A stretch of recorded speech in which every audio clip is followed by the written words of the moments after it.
Hello and welcome to the Actioneer Edge. My name is David Orban, and I am very excited to start our show today with an exceptional guest, my friend Ben Goertzel, the founder and CEO of SingularityNET. So, Ben, welcome to the Actioneer Edge. Thank you, David. Yeah, it's a pleasure to talk again. And the nature of the technology and science world today is in between our conversations, even if it's only a few months gap, there's actually new stuff going on to talk about, right? So it's quite a remarkable time to be going back and forth on the AI and other advanced technology themes.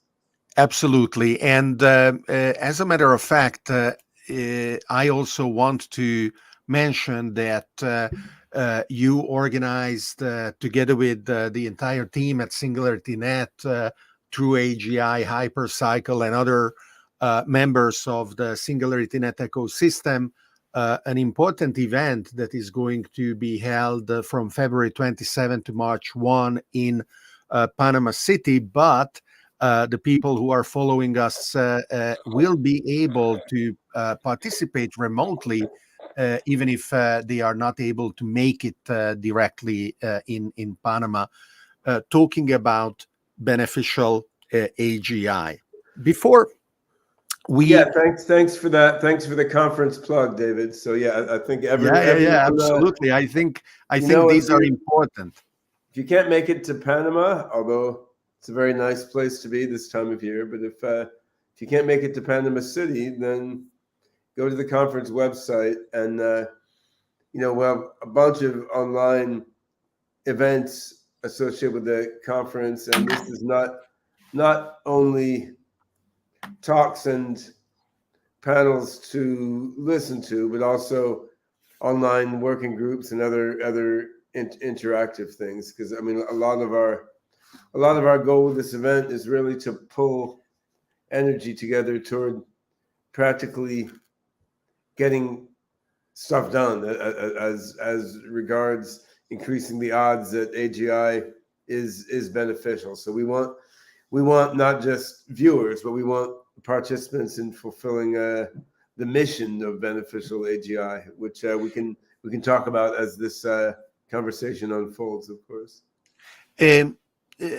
One of the reasons you created SingularityNET is because you wanted an umbrella organization that could allocate resources to the many facets that the effort required and still requires in order to build AGI and to make sure that it is beneficial to humanity, with a particular approach that is decentralized, distributed, and in most of the ways also open, transparent, accountable, open source. Decentralized, distributed, and democratic. We got 3 Ds going on here at least. Perfect.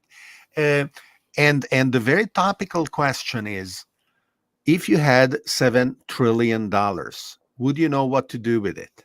I would. I'll give it all to you. Yeah. Well, and then the question would only be transferred from one shoulder to another shoulder, right? Well, exactly. But I want you to take the brunt of all the terrorist activity, right? So, no, I mean, in seriousness, though, I mean, yeah, you're responding to Sam Altman's idea to pull together $7 trillion to overhaul the semiconductor industry, and I think it's a good start. $7 trillion isn't even a big enough ask, but I see why he would start there. I mean, if you look historically, 2008, President Obama magicked $4 trillion into existence to basically pay off banks and insurance companies to get out of the perceived U.S. financial crisis. And I mean, on the whole, I like Obama as a leader. I mean, he wasn't as techno-visionary. He was more militaristic than I would have preferred. But he's a serious guy. I think he was trying to do his best. but that illustrated that trillions of dollars can be materialized when the time is right. And I mean, further back, things like World War I and II illustrate that. Like when the need is there, funds are marshaled, right? And if you, so what Altman is looking at is, okay, AGI is near, the singularity is near. We have a chance to direct this toward a positive singularity. And is this worth trillions of dollars? Well, if bailing the US out from a financial crisis was worth $4 trillion, certainly guiding the singularity in a positive direction has got to be worth $7 trillion, right? And the Altman's view, I think, is software. He views software as being handled by big tech companies now, which is probably what I would think if I was in his place also. I mean, he glommed his company onto Microsoft. They're doing it. Hardware, well, what's going on with hardware? You know, something like 60, 70% of chips for computers, maybe 85, 90% of advanced chips for computers are being made by TSMC in Taiwan, which is, you know, constantly at risk of becoming a war zone, right? So, I mean, we have global chip shortages, which are slower and harder to deal with than programmer shortages or something. So he's looking at it like, all right, software is proceeding. Now, what do we need to do to get hardware on track, right? So I think at that level, he's looking at it the right way. I have a couple differences from his view that we can go into. I mean, one is I don't think big tech is doing AGI software exactly the right way, though I'm respectful of the amazing progress they're making. Two is, I think if we want to spend trillions of dollars to upgrade hardware infrastructure and hardware manufacturer infrastructure, I mean, I think we want to do more than just like Intel plus NVIDIA plus TSMC that's not in a war zone, right? I mean, I think there's a lot of innovation one can deploy with merely hundreds of billions of dollars, let alone trillions of dollars, and that we can chat about what some of that innovation probably should be. So I agree that the chutzpah, the courage, and the street smart, aggressive arrogance of the move of saying, "Hey, give me this money, I know what to do with it," is based on the assumption that the current chip architectures and the current software architectures requiring those chips and the complementary necessary buildup in energy availability in order to feed the data centers that are powered by all those chips are now at the point of their learning curve where it is the right decision to make. And I think that maybe it would be worth illustrating how your view differs in terms of how a purely statistical approach is not enough. Yeah, I Right? mean, I think what Altman wants to do all makes sense, right? Like we should have a TSMC that's not in Taiwan to complement the one that's in Taiwan. And like, I mean, ASML in the Netherlands, which makes all the electrophotolithography machines, $400 million each, they're back ordered by multiple dozens of machines to make chips, right? So, I mean, it is a no-brainer to put in $1 trillion or whatever it takes to get another ASML, right? And I mean to get another TSMC that's not in a potential likely war zone. I mean that's all that all makes sense. Like there's clear use for all that. On the other hand, there's a lot of other stuff that makes sense to do also when one starts thinking about reshaping the whole industrial landscape, right? So one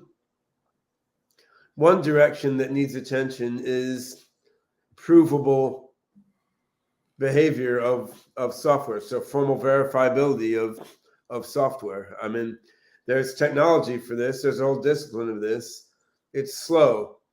And so if you put theorem provers on custom designed hardware, then they can formally verify very rapidly that software will fulfill the specs that it's supposed to, right? And this could be wired into the infrastructure of hardware, right? I mean, just as security could be wired into internet protocols, like TCP/IP is not secure protocol, but there are protocols like Tufi, Salima, and Dan Tolliver's Toda IP, which are like TCP/IP but bake decentralized encryption into the protocol, right? So I mean, you can do formal verifiability at the hardware level.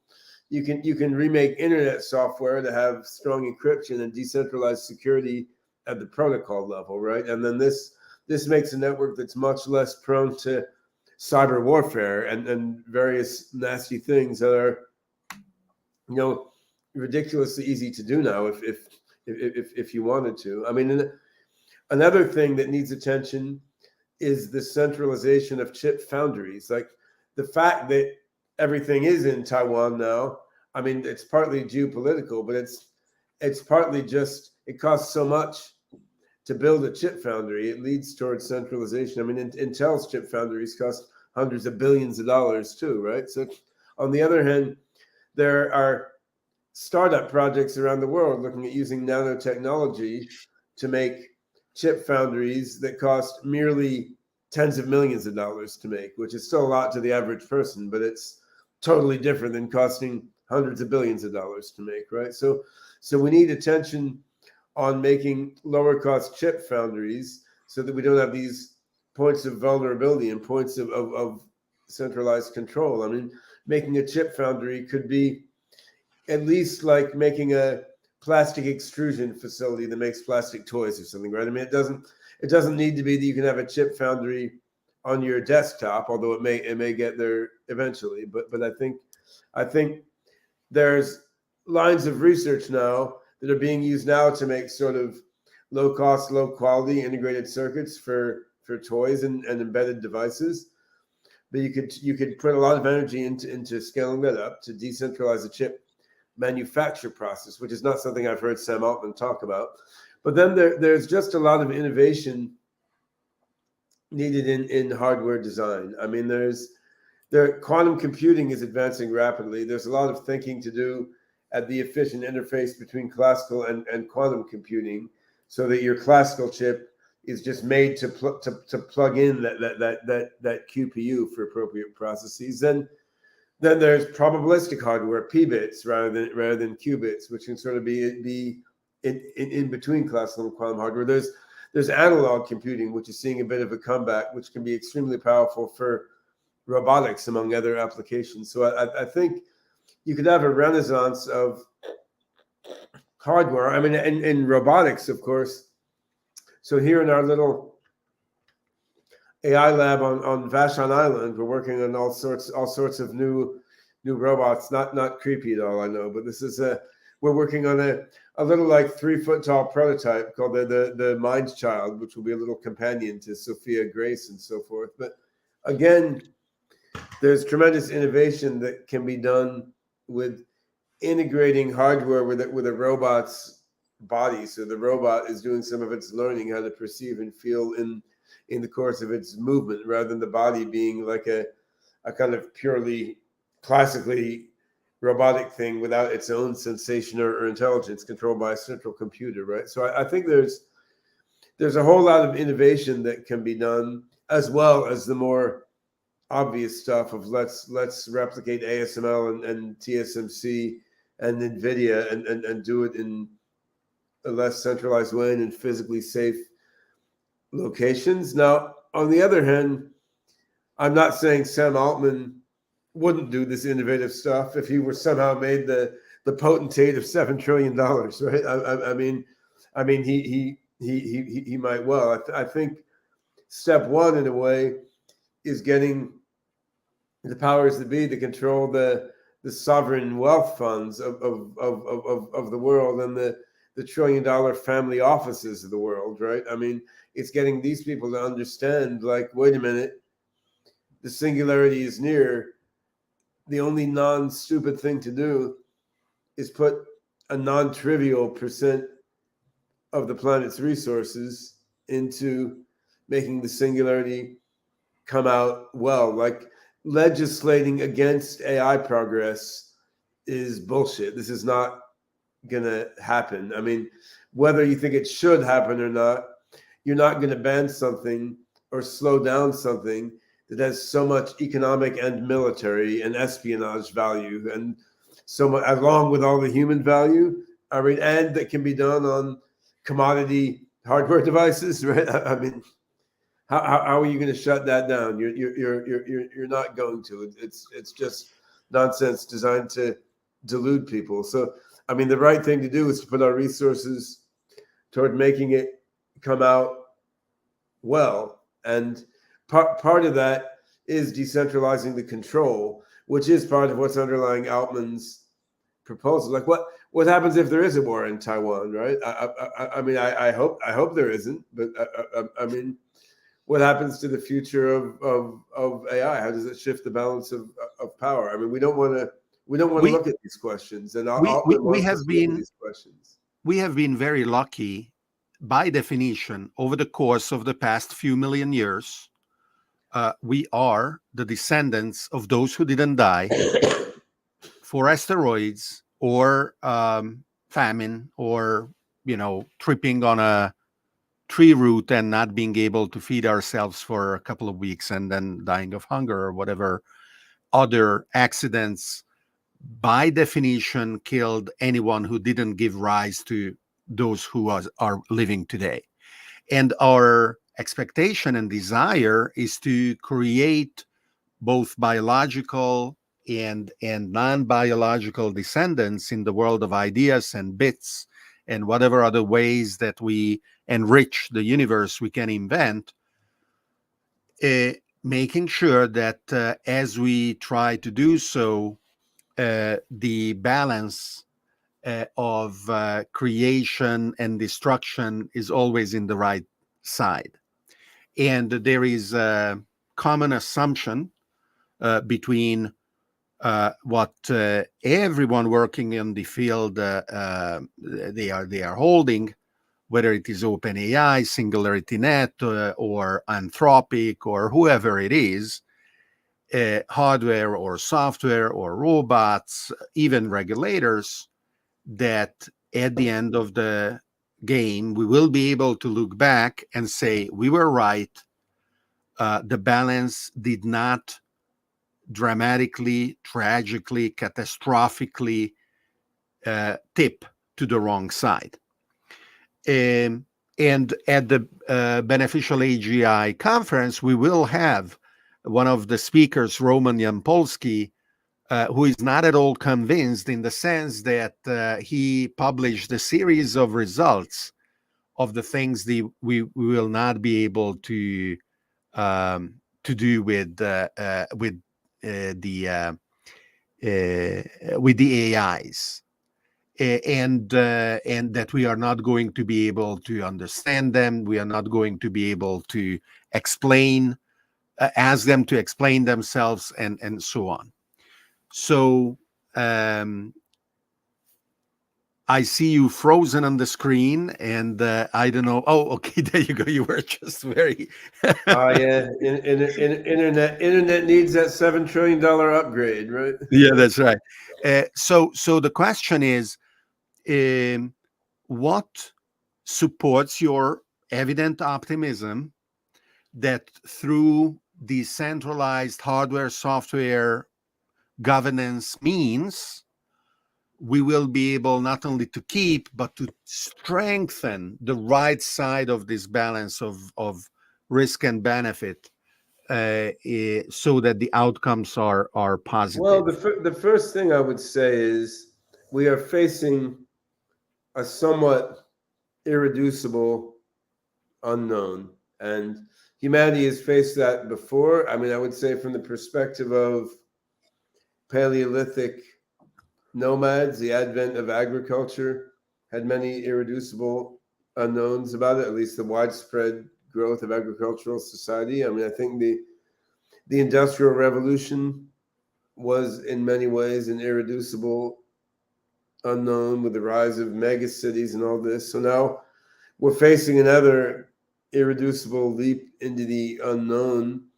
It's unfolding faster than the previous ones, but these previous ones also humanity really had no way to predict what was going to happen. So if you're really trying to be scientific about things, you would just have to say the confidence intervals on what's going to happen on the planet Earth in the next few decades or century. The confidence intervals are very wide, right? And I mean, if we want to look at it in terms of science and statistical analysis and what we really know, I mean, we don't know, and I mean, we don't have the we don't have the science to know. We don't have we don't have a solid unified theory of physics. We can't predict who's even going to win the next election. So I mean, we're looking at building machines smarter than us. We're looking at potential of cyber warfare, bioweapons, nanotech. I mean, so there is a certain amount of intuition or faith or whatever you want to call it in approaching the future. And this is just as true for people who want to decelerate AI as for people who want to accelerate it. Because if we did manage to convince everyone to stop building AI, I mean, we don't know what's going to happen then either. We don't know what's going to happen with nuclear weapons. We don't know what's going to happen with biowarfare and on and on. So I think a little bit of a cold here. Let's hope I survived to the singularity. Yeah. I think that people would like to grasp onto some straw of certainty, and it's important just to be honest that we're not going to have that. Like, regulating AI doesn't give that certainty. Banning AI doesn't give that certainty. I mean, rolling back to the technology of 1850, it's not going to happen, right? I mean, it's not realistic. And even then, unless you have a fascist state, someone's going to start progress all over again because it makes cool stuff that makes our lives better, right? So that said, I think there are many reasons to be optimistic. It's just hard to really rigorously weigh them against the reasons to be pessimistic. I mean, I think the internet and Linux and the global scientific community are all reasons to be optimistic. Like, these are all global decentralized networks, right? I mean, they're not owned or controlled by anyone. They are participated in by parties that hate each other and are even actively shooting at each other, right? Like, Ukrainian scientists and Russian scientists are all uploading code to GitHub. They're all uploading papers to archive.org. They're TCP/IP messaging back and forth.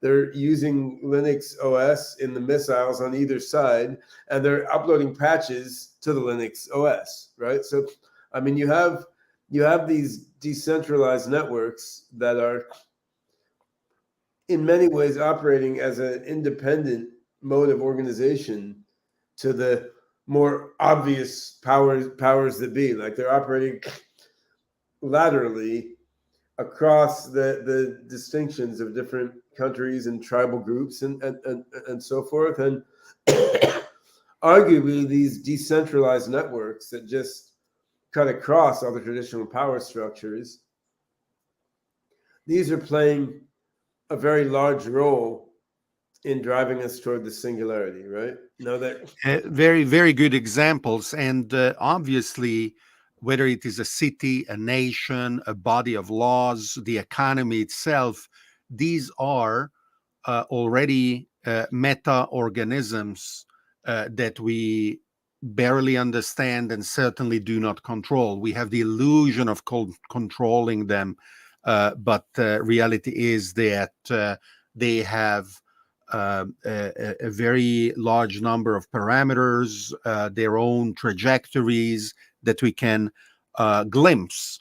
But to believe that we are in charge of them is a story we like to tell ourselves.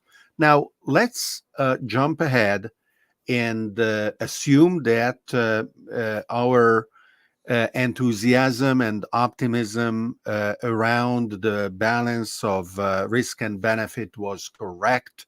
And we are now 30, 40 years in the future, reaping the rewards of a robust and responsible investment in distributed, democratized, and decentralized advanced AIs, to the point where, similarly to how we are now seeing the Turing test as quaint and insufficient, at that point, humans and AGIs and robots living together see the question whether AGI itself is possible as quaint and naive. Sure.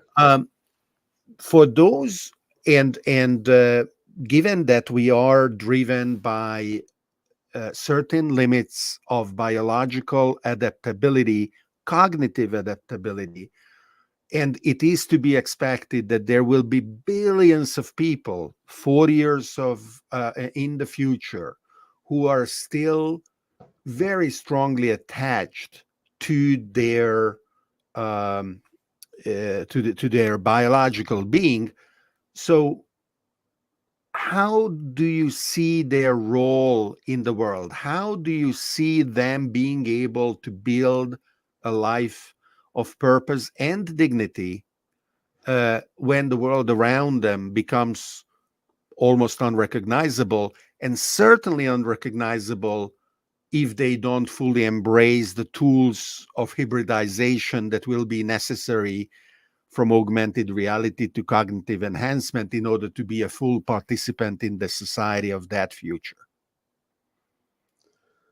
I don't know that the world will become wholly unrecognizable. Actually, I mean, I think the spectrum of possibilities will increase tremendously post singularity, and I think there will be the option to upload your mind into computers and virtual worlds, and the the possibility to glom circuitry into your head and become a transhuman cyborg. But I don't see why there shouldn't also be the possibility to maintain a traditional-ish human life, sort of integrating advanced technologies as you wish. So I mean, where I've been living for the last 4 years on Vashon Island in the Puget Sound off the coast of Seattle. So it's a semi-rural island with a population of 10,000 people. And I mean, we're doing some advanced AI and robotics technology here, right? But on the other hand, a lot of people moved here because they intentionally just wanted a simpler life. So, I mean, there's people gardening and farming, raising animals and so forth. The beaches and forests are undeveloped, and of course there's a supermarket, there's internet connections, right? But what you have is an intentional choice as to which technologies you want to use and which you don't. And if you want to grow your own food, you can grow your own food, right? And if you want to paddle your kayak instead of using a motorboat, you can paddle your kayak, even though motors have already been invented. So I mean, I think there's a room for people to make intentional choices about what life they want to build. And so I think you will see many subcultures of people post singularity who want to remain human in some roughly traditional sense. So I think you'll see very few who don't take the anti-cancer pill, right? Because I mean, living with Hodgkin's lymphoma is very unpleasant, and chemotherapy sucks, right? So I mean, there's going to be some aspects of advanced technology that are very nice, and I mean, having self-driving cars de-ice the roads in winter will be very good. So I think there are many improvements people will just take for granted in the way that we now take for granted having electric power. We don't know what to do when the electricity in our house cuts out, right? But I think when you eliminate the psychology of scarcity and the sort of the need to struggle for resources materially, or the need to struggle for status in terms of social psychology, when you eliminate this sort of rat race mentality, then there's much less of a reason for everyone to be fighting to outdo everyone else. Everyone doesn't have to adopt every technology if they don't want to. They can shape their life as they want. And so to me, freedom and choice are a large part of what we'll get out of a singularity. I mean, three values I've thought a lot about are joy, growth, and choice, right? I mean, the singularity, the growth aspect is obvious, and I think an abundance mindset means you think of a lot of ways to cause growth in one area without causing a lot of destruction in another area, right? Like you can create amazing techno stuff without killing a lot of plants and animals if your technology is advanced enough. Joy, I mean, I think having to work for a living and having to struggle with death and disease, all these things have a positive aspect. I mean, you can grow a lot through overcoming a painful illness, but there are other ways to grow a lot that do not involve as much suffering and trauma, right? So I think the singularity can increase the joy that humans and other life forms experience, and I think it can also increase the choices that we have, which won't always be like maximize your intelligence, maximize your resources, but of course, it won't even be either or for one of us. We can have multiple Orbans, right? Like I can have a little pocket Orban. I keep and just take out whenever I want some wisdom, advice, or entertainment. And you can upload yourself into the virtual world, be a flying 9-dimensional David Orban, and you can have a human David Orban romping around on the planet Earth, or he could roll himself back to his 20-year-old body if he wants to, keeping the wisdom of his 50-year-old mind, right? So I mean, I think there can be an abundance of possibilities. As a matter of fact, I see that we both adopted the robot identities that will more and more define us, or at least as an alter ego in the future. Isaac Asimov, in his book Caves of Steel, imagined humanoid robots indistinguishable by biological ones that are forced to use the R dissonance in order for them to be recognized. So my audiobook is actually narrated by R. David Orban, who sounds more or less like I do, and I am creating its digital avatar that may look slimmer than I do in the physical world. He doesn't look slim, actually. In the video Well, you just in showed, some. he looks mighty. Right? He Yeah, definitely well, looks mighty. it has to have the same gravitas that my body Yeah. supposedly projects. So it is interesting that you mentioned the subcultures, because at the same time you said that we will be able to interpret the world. I am already seeing anecdotically young people to remark that um, peers just a few years younger use platforms and expressions and slang that they have a hard time relating to and fully embracing. You know, uh, uh, you and I used to use Facebook. Uh, Other people started with Snapchat, and now TikTok is the platform of self-expression embraced by many of the youngest.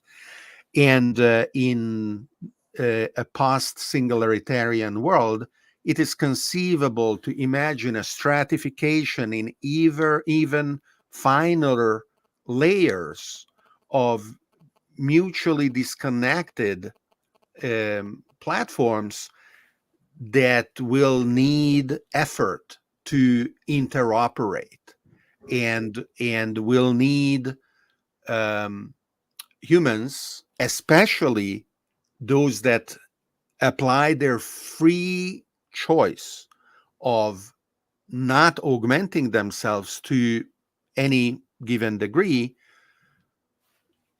to either comprehend or to participate in, right? And then on the other side, what will be the imposed uh, universal inclusivity that society will assume as a shared responsibility in order to make sure that that people are not excluded, even if by their own choice.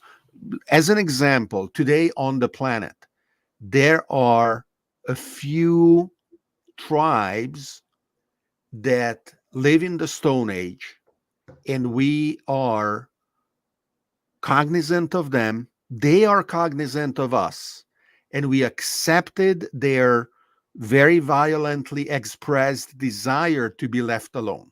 Yeah. And that is very interesting, because that kind of hopefully nonviolent choice is going to be reverberating all around the planet, including the question of whether it is true that children being born in those communities would uh, return to the community if exposed to the external world. It is what the missionary um, participants in certain religions experience, right? Where their community says, okay, now you go for a year, you proselytize, and that is not really for bringing back new believers, which I would assume never happens, but it is to test the faith and the ability to strengthen the belonging, the feeling of belonging that those who leave witness and reaffirm when they come back, right? So there will be a really challenging environment when for example, a post-singularitarian couple divorces and they have children, and one of them says, yeah, obviously I want to upload our son, Well, they and the can other just copy says, the no, kid, you right? cannot do that. Can't you just each keep one copy of the kid? That's right. That's right. Well, according to that, You who, don't have to, like Solomon chopped it in half. You don't have to chop it in half. that's You right. can just New clone. degrees of freedom for Yeah. our multiplicities to keep exploring without quaint, antiquated constraints like a single biological mind. So let's look at a few questions from our many viewers who have been following, and uh, one of them, a couple of comments are about robots, whether learning will be accelerated by concurrent learning in AI and robotics. whether you are in touch with Sanctuary.ai, another question about Yeah. So robotics. I know Jordy Rose and Suzanne Gilder pretty well, and I mean I'm living in an island near Seattle for the last 4 years. They're in Vancouver, so I think maybe 3 or 4 months ago was the last time I was visiting Sanctuary's office, and they're very impressive what they've got going. I mean, they're sort of big, like hulking hydraulics powered robots, but the hands and fingers on the robots manipulate better than anything else I've seen. One instructive thing I saw there is, when a human is teleoperating their robots, they can pretty much do everything a person can in a kitchen or whatever. So the fact that a human teleoperating their robots is so good at doing things through the robot body, looking only through the robot sensors, it tells you that the issue with robotics now is cost problem, where you need to scale down the cost of making highly capable actuators and sensors, and then a software problem. But we know how to make robots with enough precision to do all the everyday stuff in the human world, as well or better than people now. Now, scaling down the cost of manufacture, I mean, that takes time, but it's a determinate thing. I mean, it's happened in many other manufacturing disciplines so far, right? So it really means that it's a software problem to make robots do everything in everyday life that humans do. And that's an interesting question, whether it's a software problem that needs AGI. I pretty much suspect it isn't, because I think there's so many examples. There's so many training examples of people carrying out everyday physical activities. I mean, it seemed like if somehow, like if you had the wearable device, like clothing that recorded all the movements that you're doing all the time, if you had enough people just gather data from all their movements as they do things throughout the day and use that to train some sort of deep neural network for synthesizing robot movements based on situations, I suspect you could get robots to carry out all the movements we need in everyday life, because there's so many training examples to go on. I mean, just as how face recognition works, because there's so many faces to feed into the system, right? So no, I mean, I think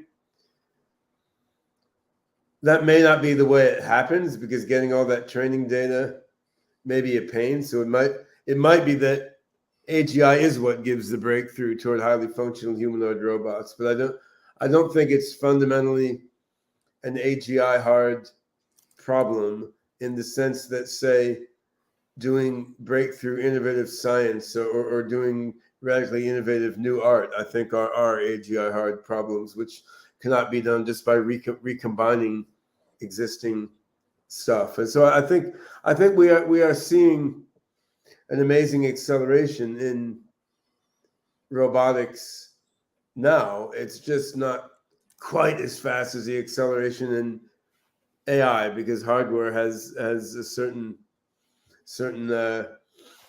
slowness to it. But going back to the $7 trillion, I mean, a massive infusion of money into robot hardware technology of various sorts, including factory and humanoid social robotics, I mean, could totally accelerate progress a tremendous amount. Like something like taking Sanctuary's highly expensive robot and making factories that would let you print them out cheaply. I mean, that's totally a problem that major investment into manufacturing infrastructure can solve.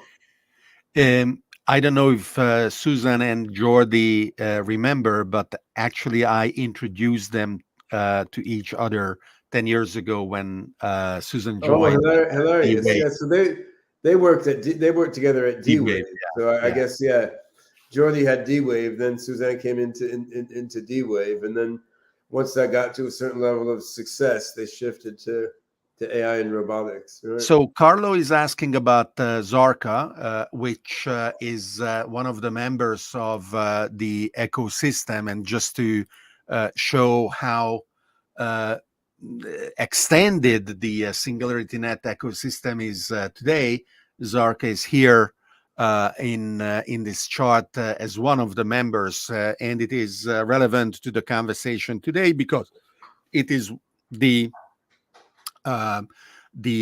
symbolic and statistic approach hybrid together.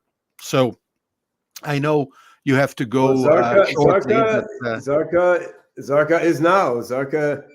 Zarka exists, and the Zarka initiative is basically aimed at constructing, scalable supercompute infrastructure for serving neural symbolic LLMs. Now we've not yet done a major capitalization for Zarka, and we have a lot of promising stuff going on there. But we'll announce it when it's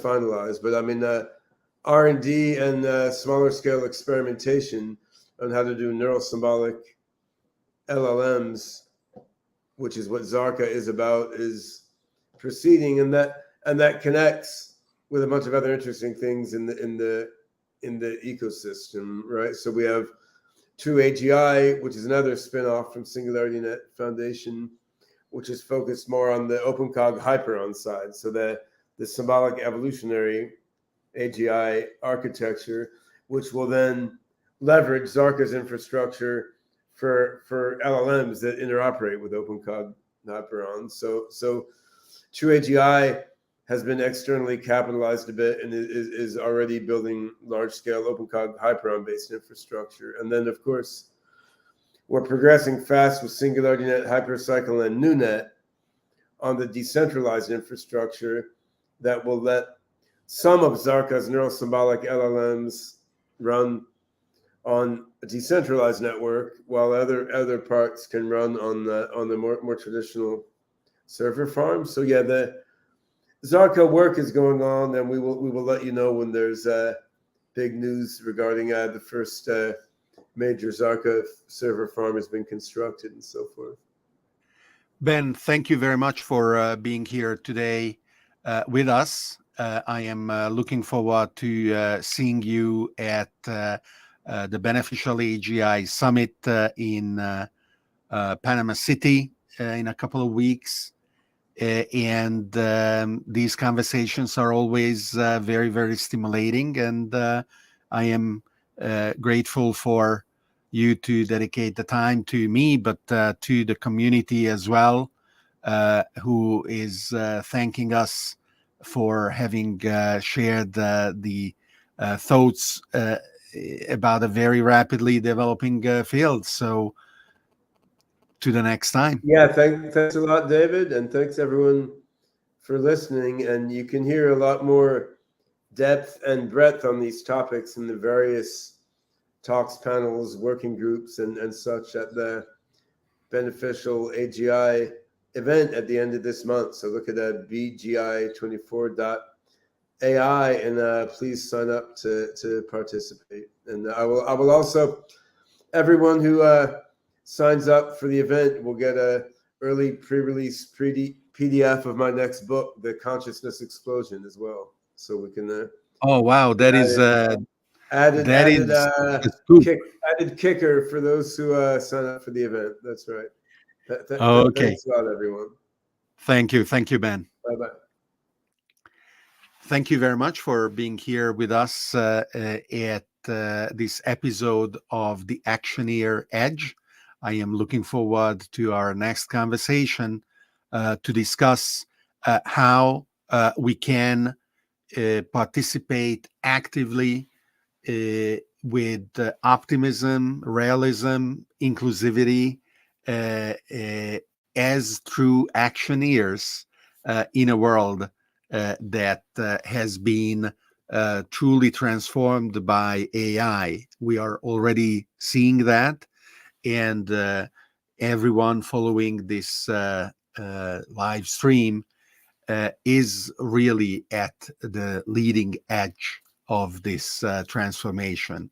The Actioneer Edge is about this, and I am looking forward to continue these conversations in the future as well. Thank you.